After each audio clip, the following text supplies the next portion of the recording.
freedom and fear are at war. The advance of human freedom, the great achievement of our time and the great hope of every time, now depends on us. The story you are about to hear represents a missing piece in the puzzle of modern history. Without this knowledge, many contemporary events are simply beyond understanding.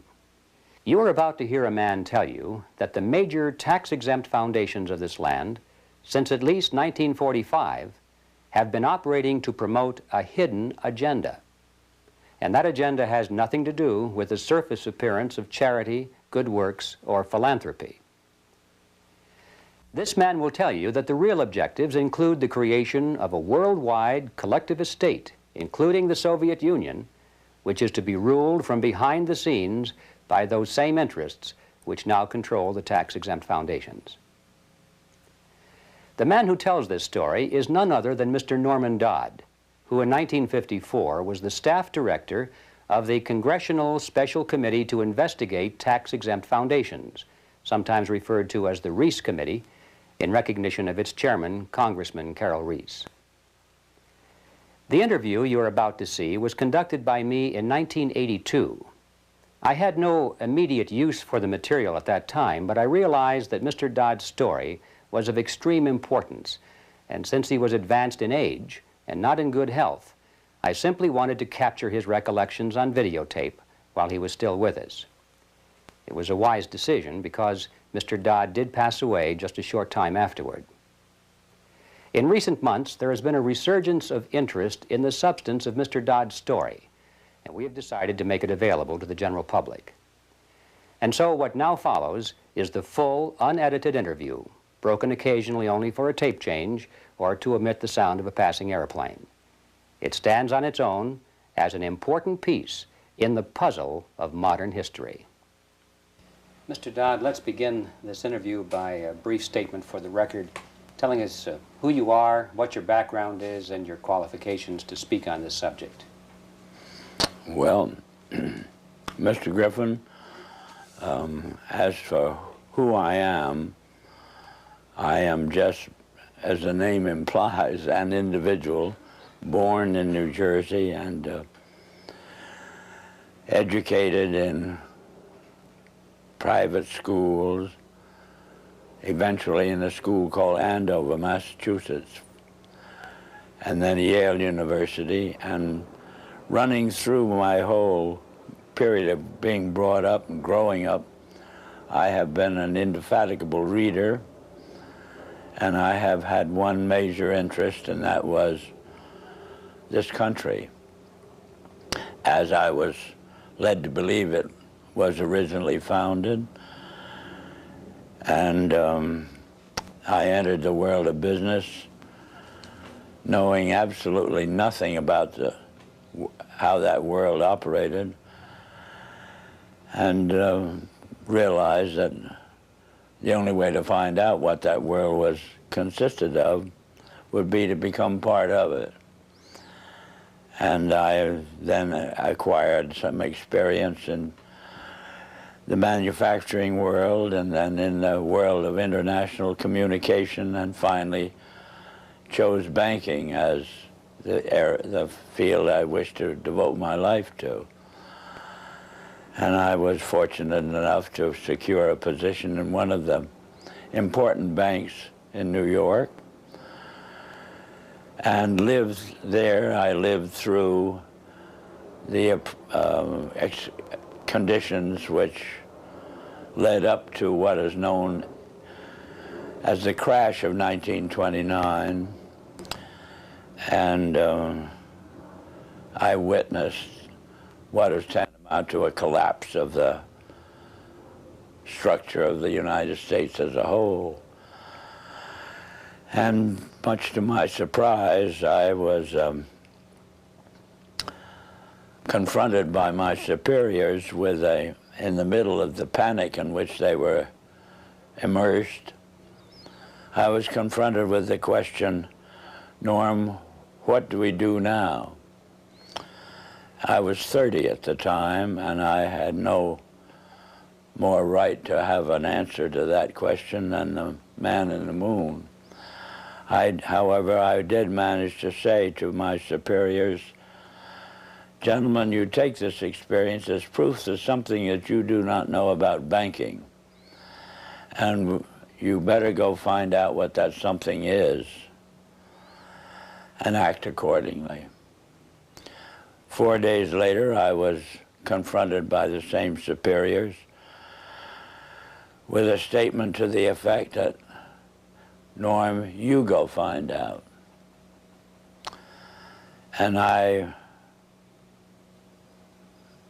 really was fool enough to accept that assignment, because it meant that you were going out to search for something and nobody could tell you what you were looking for.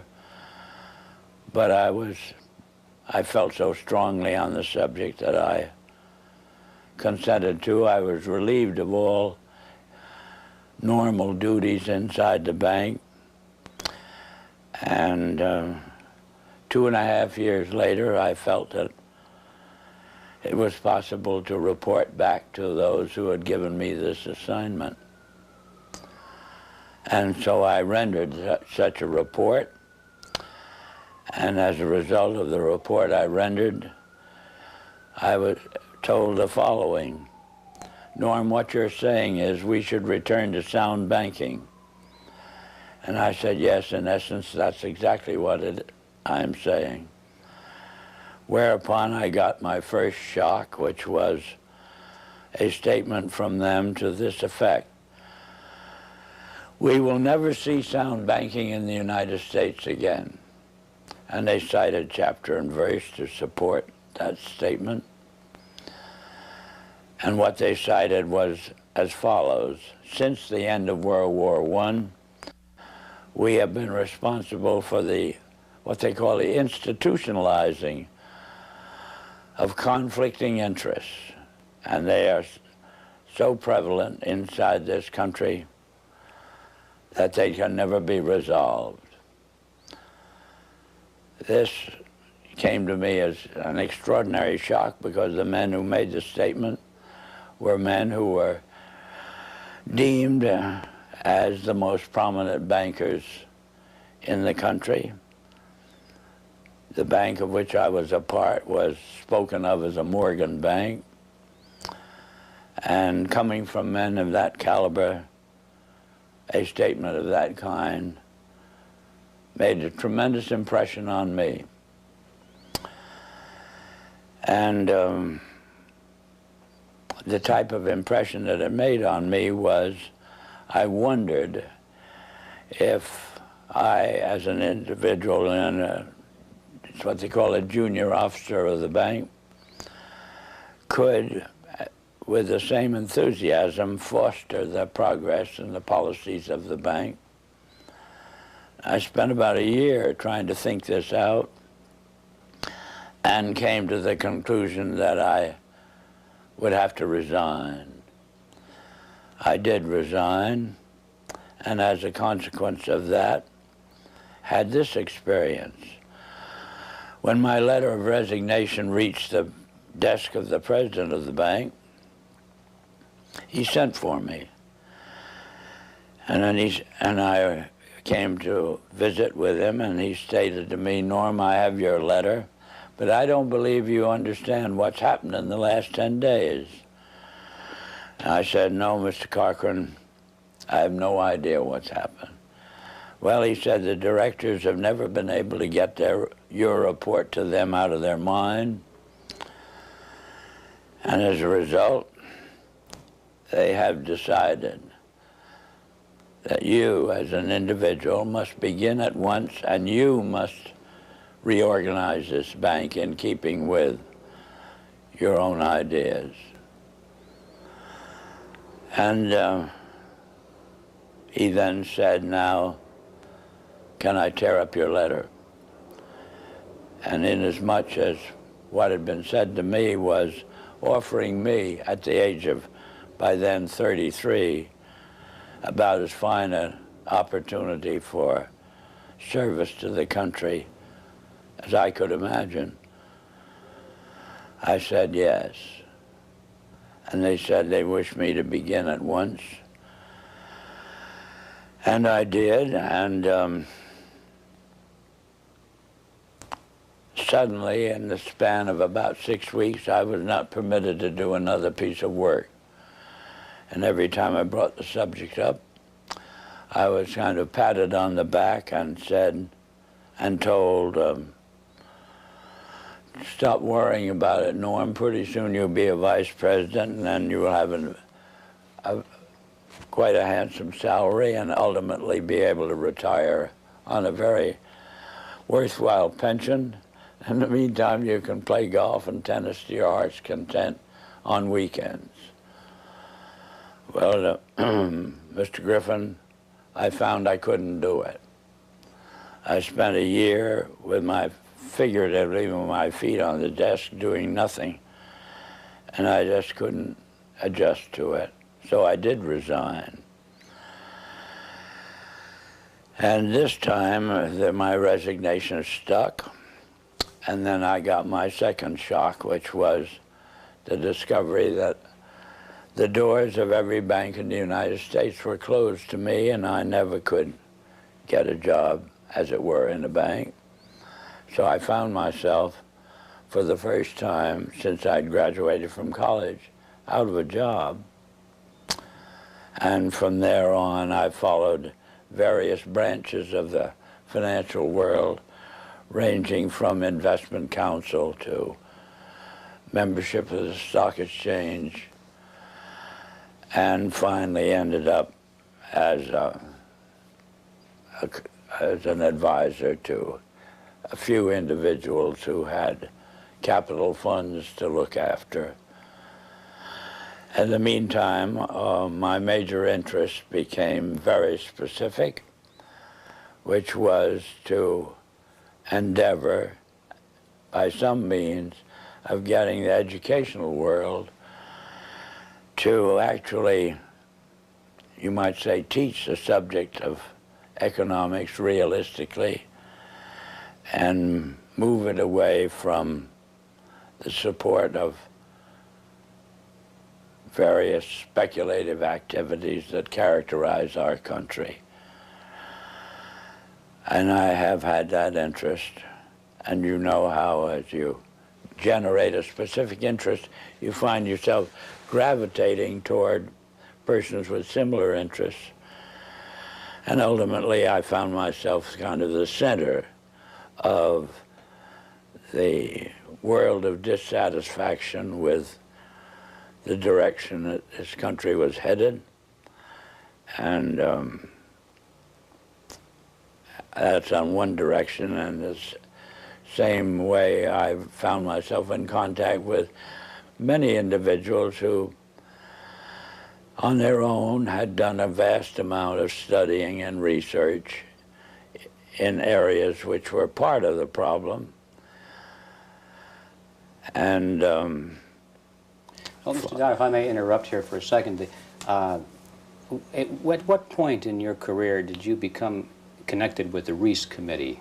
1953. 1953. Yeah. And what was that capacity, sir? That was the capacity of what they call Director of Research for the Reece Committee. Can you tell us what the Reece Committee was attempting to do? Yes, I can tell you. It was operating and carrying out instructions embodied in a resolution passed by the House of Representatives, which was to investigate the activities of foundations as to whether or not these activities could justifiably be labeled un-American without, I might say, defining what they meant by un-American. But that was the resolution, and the committee had then the task of selecting a council, and the council in turn had the task of selecting a staff, and he had to have somebody who would direct the work of that staff. And that was what they meant by the Director of Research.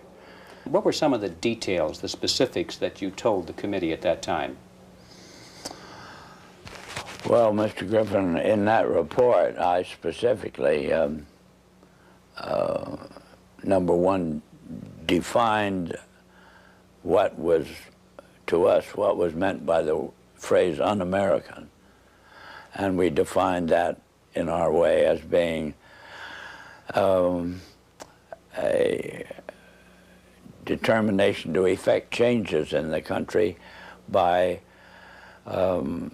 unconstitutional means. We have plenty of constitutional procedures, assuming that we wish to effect a change in the form of government or that sort of thing. And therefore, any effort in that direction which did not avail itself of the procedures which were authorized by the Constitution could be justifiably called un-American. That was the start of educating them up to that particular point. The next thing was to educate them as to the effect on the country as a whole of the activities of large endowed foundations over the then past 40 years. What was that effect, sir? That effect was to orient our educational system away from support of the principles embodied in the Declaration of Independence and implemented in the Constitution, and educated them over to the idea that the task now was, as a result of the orientation of education, to away from these briefly stated principles and self-evident truths. And that's what had been the effect of the wealth which constituted the endowments of those foundations that had been in existence over the largest portion of the span of 50 years, and holding them responsible for this change. And what we were able to bring forward was that what we had uncovered was the determination of these large endowed foundations through their trustees to actually get control over the content of American education. There's quite a bit of publicity given to your conversation with Rowan Gaither. Would you please tell us who he was and what was that conversation you had with him? Rowan Gaither was at that time president of the Ford Foundation. And Mr. Gaither had sent for me when I found it convenient to be in New York, asked me to call upon him at his office, which I did.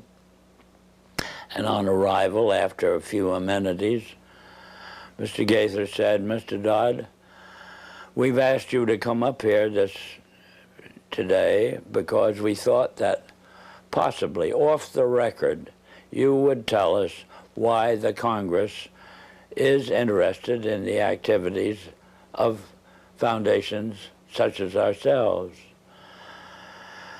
And before I could think of how I would reply to that statement, Mr. Gaither then went on voluntarily and stated, he said, "Mr. Dodd, all of us that have a hand in the making of policies here have had experience either with the OSS during the war or the European Economic Administration after the war. We've had experience operating under directives, and these directives emanate and did emanate from the White House. Now we still operate under just such directives. Would you like to know what the substance of these directives is?" And I said, "Yes, Mr. Gaither, I'd like very much to know." Whereupon he made this statement to me, namely, "Mr. Dodd, we here operate on in response to similar directives, the substance of which is that we shall use our grant-making power so to alter life in the United States that it can be comfortably merged with the Soviet Union. Well, parenthetically, Mr. Griffin, I nearly fell off the chair. I of course, didn't, but my response to Mr. Gaither then was, well, Mr. Gaither, I can now answer your first question. You forced the Congress of the United States to spend $150,000 to find out what you just told me.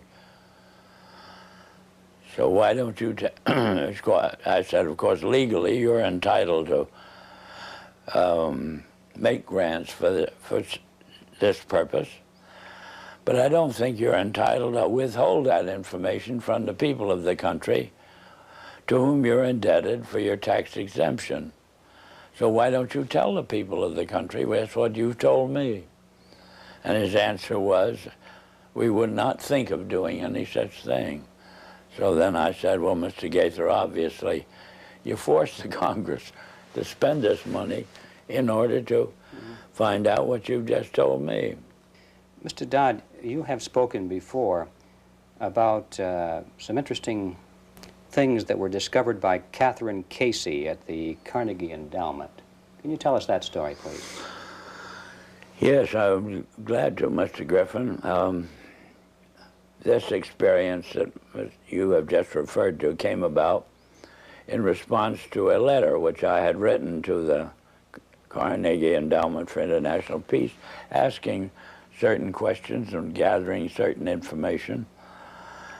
And on the arrival of that letter, Dr. Johnson, who was then president of the Carnegie Endowment, telephoned me and said, did I ever come up to New York? And I said, yes, I did, more or less each weekend.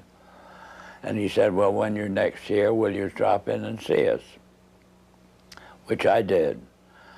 And again, on arrival at the office of the endowment, I found myself in the presence of Dr. Joseph Johnson, the president, who was a successor to Alger Hiss, two vice presidents, and their own counsel, a partner in the firm, Sullivan and Cromwell.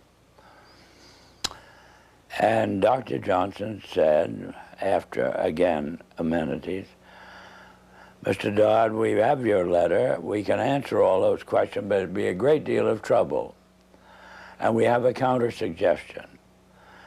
And our counter-suggestion is that if you can spare a member of your staff for 2 weeks and send that member up to New York, we will give to that member a room in the library and the minute books of this foundation since its inception.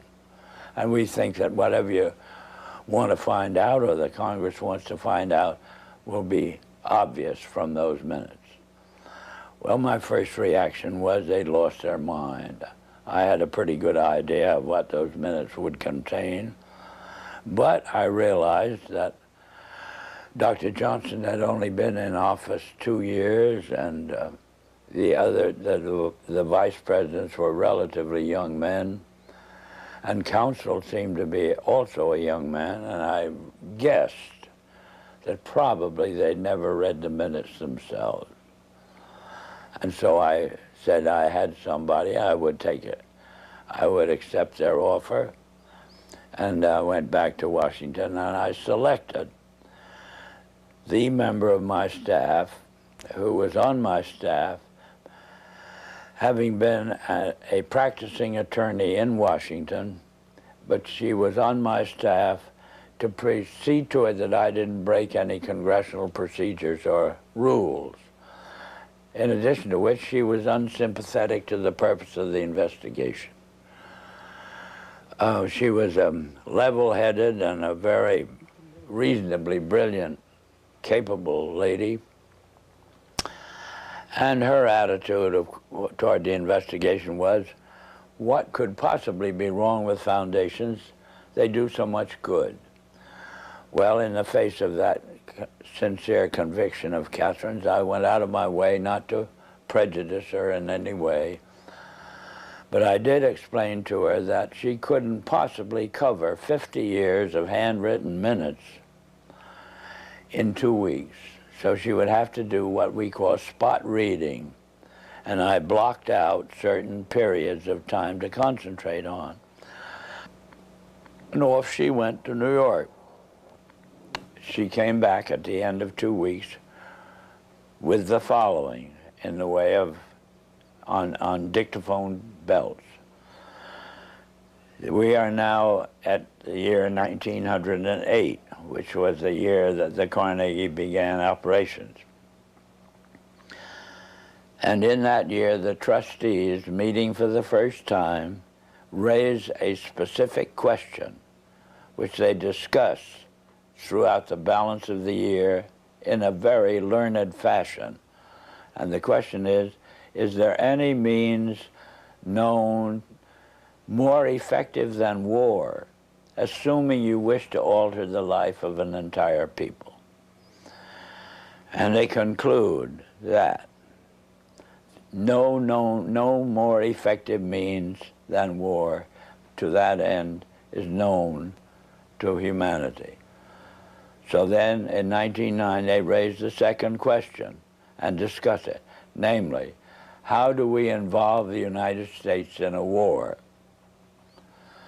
Well, I doubt at that time if there was any subject more removed from the thinking of most of the people of this country than its involvement in a war. There were intermittent shows in the Balkans, but I doubt very much if many people even knew where the Balkans was. Then finally, they answer that question as follows. We must control the State Department. And then that very naturally raises the question of how do we do that? And they answer it by saying we must take over it and control the diplomatic machinery of this country. And finally they resolve to aim at that as an objective. Then time passes and we are eventually in a war, which would have been World War I. And at that time, they record on their minutes a shocking report in which they dispatched to President Wilson a telegram cautioning him to see that the war does not end too quickly. And finally, of course, the war is over. At that time, their interest shifts over to preventing what they call a reversion of life in the United States to what it was prior to 1914, when World War I broke out. And they arrive at that point, they come to the conclusion that to prevent a reversion, we must control education in the United States. And they realize that that's a pretty big task. So to them, it is too big for them alone, so they approach the Rockefeller Foundation with the suggestion that that portion of education which could be considered domestic be handled by the Rockefeller Foundation, and that portion which is international should be handled by the endowment. And they then decide that the key to the success of these two operations lay in an alteration of the teaching of American history. So they approach 4 of the then most prominent teachers of American history in the country, people like Charles and Mary Bird, and their suggestion to them is, will they alter the manner in which they present this subject, and they get turned down flat. So they then decide that it is necessary for them to do, as they say, build our own stable of historians. And then they approach the Guggenheim Foundation, which specializes in fellowships, and say, when we find young men in the process of studying for doctorates in the field of American history, and we feel that they are the right caliber, will you grant them fellowships on our say-so? And the answer is yes. So under that condition, eventually they assemble 20. And they take this 20 potential teachers of American history to London, and there they're briefed into what is expected of them when, as and if they secure appointments in keeping with the doctorates they will have earned. And that group of 20 historians ultimately becomes the nucleus of the American Historical Association. And then toward the end of the 1920s, the endowment grants to the American Historical Association $400,000 for a study of our history in a manner which points to what can this country can it look forward to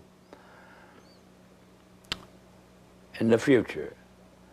And that culminates in a 7-volume study, the last volume of which is, of course, in essence, a summary of the contents of the other 6. And the essence of the last volume is the future of this country belongs to collectivism administered with characteristic American efficiency. That's the story that ultimately grew out of, and of course was what could have been presented by the members of this Congressional Committee to the Congress as a whole for just exactly what it said. But they never got to that point. This is the story that emerged from the minutes of the Carnegie Fund. That's right. The Carnegie Endowment That's Fund. right. And so... It was official to that extent. I see. And Catherine Casey brought all of these back in the form of dictated notes or verbatim readings of the minutes. On dictaphone belts. Are those in existence today? I don't know. But if they are, they're somewhere in the archives under the control of the Congress, House of Representatives. How many people actually heard those, or were they typed up transcripts made of them? How many people actually heard those recordings? Oh, 3 maybe. Myself, my top assistants, and Catherine. Yeah, I might tell you this experience as far as its impact on Catherine Casey was concerned was she never was able to return to her law practice. If it hadn't been for Carol Reece's ability to tuck her away on a job with the Federal Trade Commission, I don't know what would have happened to Catherine, but ultimately she lost her mind as a result of it. Terrible shock to her. It's a very rough experience to encounter proof of these kinds. Mr. Dodd, what kind, well, can you summarize the opposition to the committee, the Reece Committee, and particularly the efforts to sabotage the committee? Well, they began right at the start of the work of an operating staff, Mr. Griffin, and it began on the day in which the committee met for the purpose of consenting to or confirming my appointment to the position of Director of Research. Thanks to the abstention of the minority members of the committee, that is the 2 Democratic members, from voting, why technically I was unanimously appointed. And Well, wasn't the White House involved in opposition to Well, the committee? not at this particular point, sir. Mr. Reece ordered counsel and myself to visit Wayne Hayes. And Wayne Hayes was the ranking minority member of the committee as a Democrat. So counsel and I had to go down to Mr. Hayes' office, which we did. Mr. Hayes greeted us with the flat statement directed primarily to me, which was that I am opposed to this investigation. I regard it as nothing but an effort on the part of Carol Reece to gain a little prominence, and so I'll do everything I can to see that it fails. Well, I am kind of a strange personality in the sense that a challenge of that nature interests me. Our counsel withdrew. He went over and sat on a couch on Mr. Reece's office and pouted.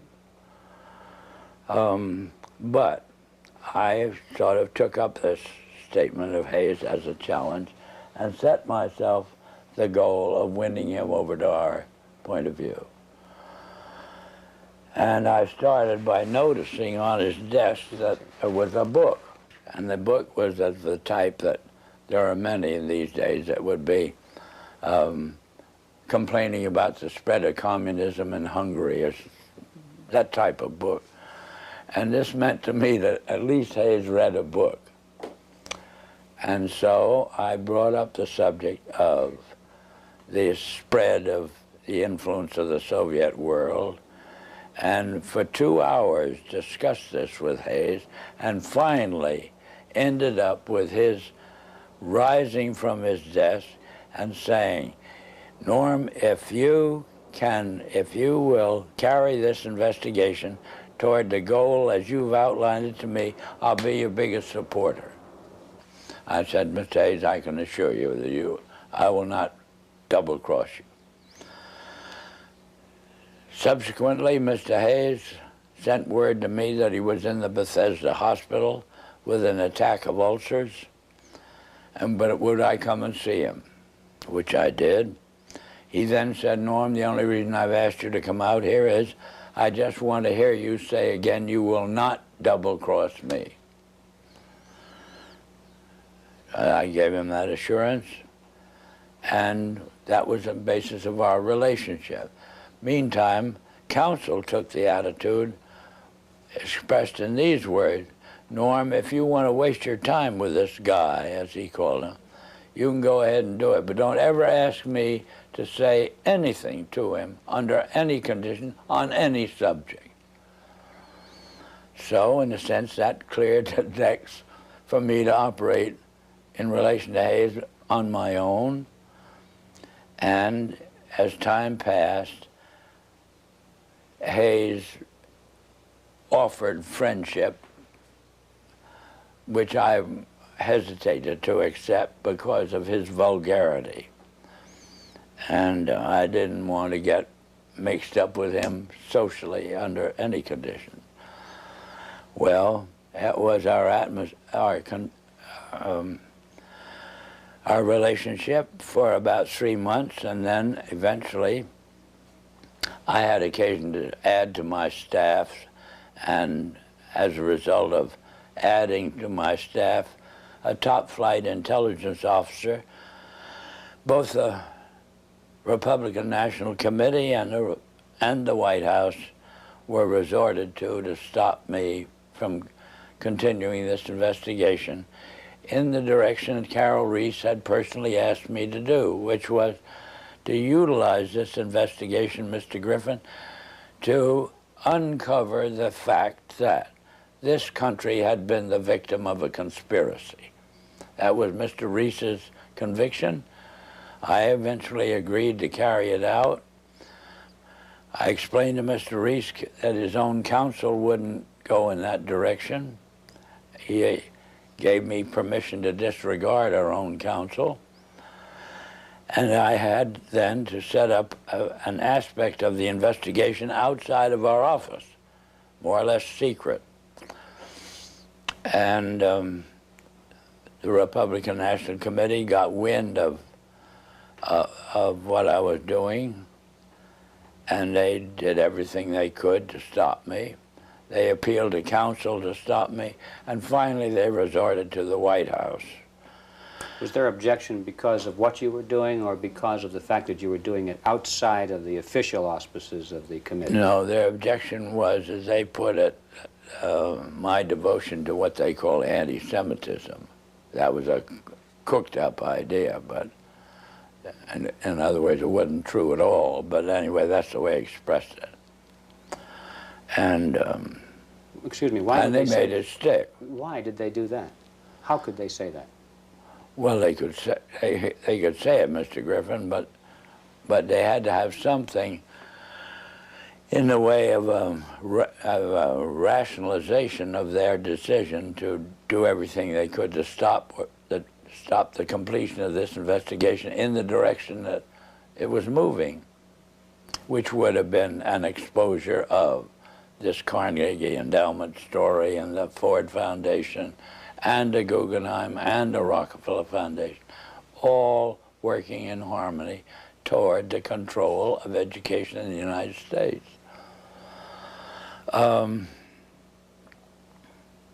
Well, in any event, to secure the help of the White House in the picture, they assigned, they got the White House to cause the liaison personality between the White House and the Hill, a major person, to go up to Hayes and try to get him to, as it were, actively oppose what investigation was engaged in.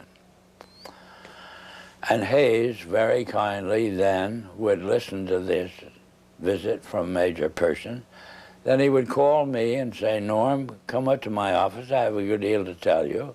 I would go up. He'd tell me, I've just had a visit from Major Person, and he wants me to break up this investigation. So I then say, well, Wayne, what did you do? What did you say to him? He said, I just told him to get the hell out. And he did that 3 times, and I got pretty proud of him in the sense that he was, as it were, backing me up. And we finally embarked upon hearings at Hayes' request because he wanted to get them out of the way before he went abroad in the summer. And but why were the hearings finally terminated? What happened to the committee? What happened to the committee or the hearings? Or the hearings. The hearings. Oh, the hearings were terminated. Carol Reece was up against such a furor as Hayes, through the activity of our own counsel. Hayes became convinced that he was being double-crossed, and he put on a show in a public hearing room, Mr. Griffin, that was an absolute disgrace. And he called Carol Reece publicly every name in the book, and Mr. Reece took this as proof that he couldn't continue the hearings.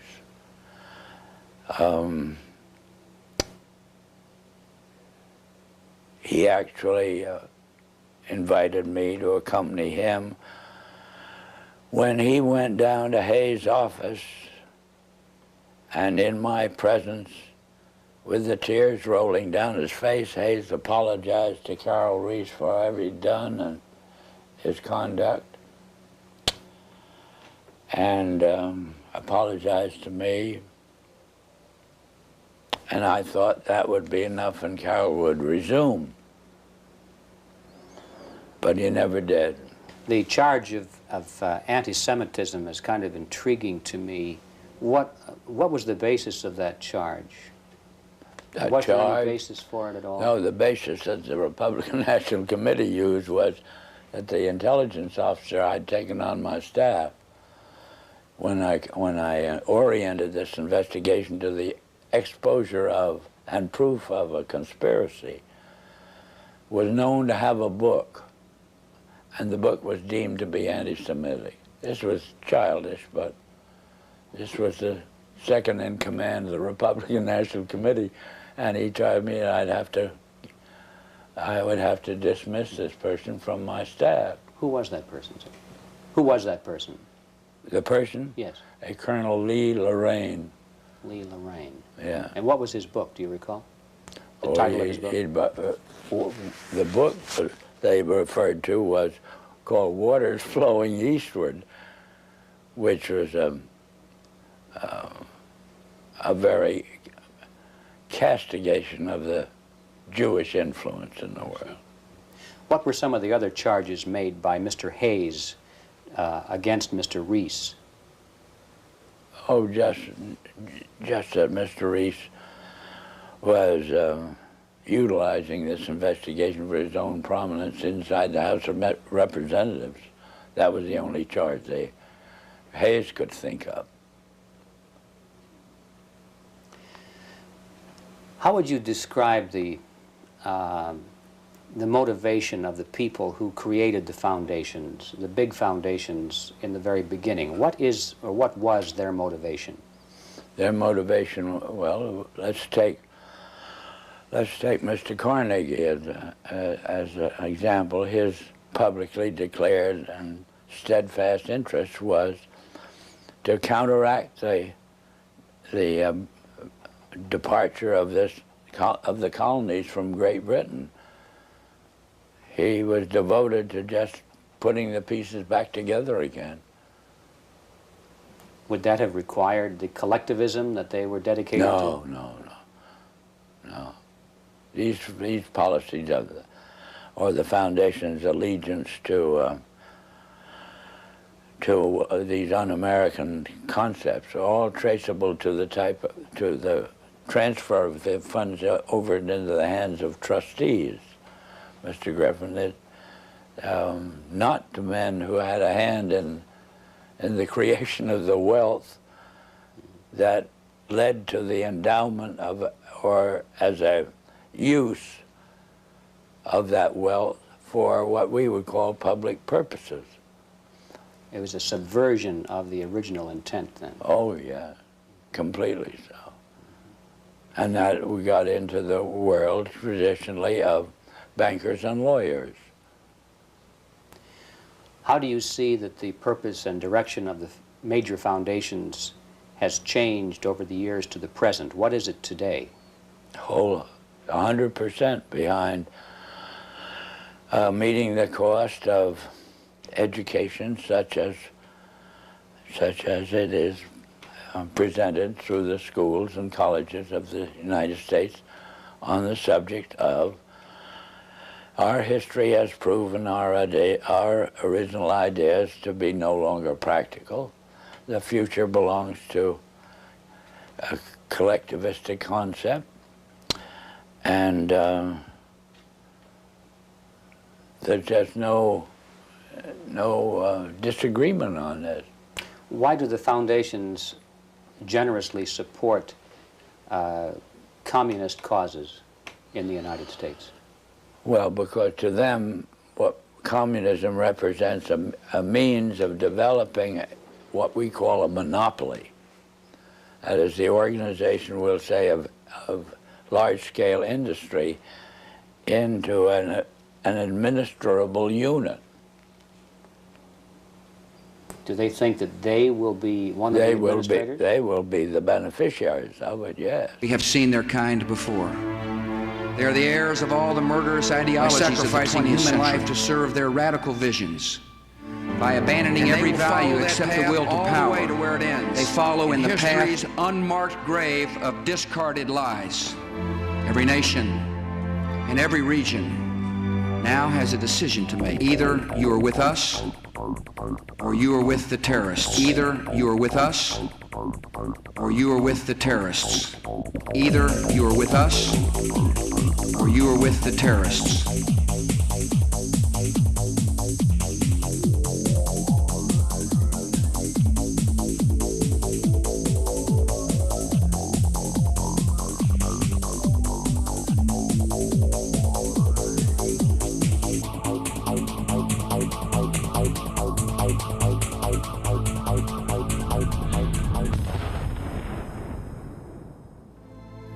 freedom and fear are at war.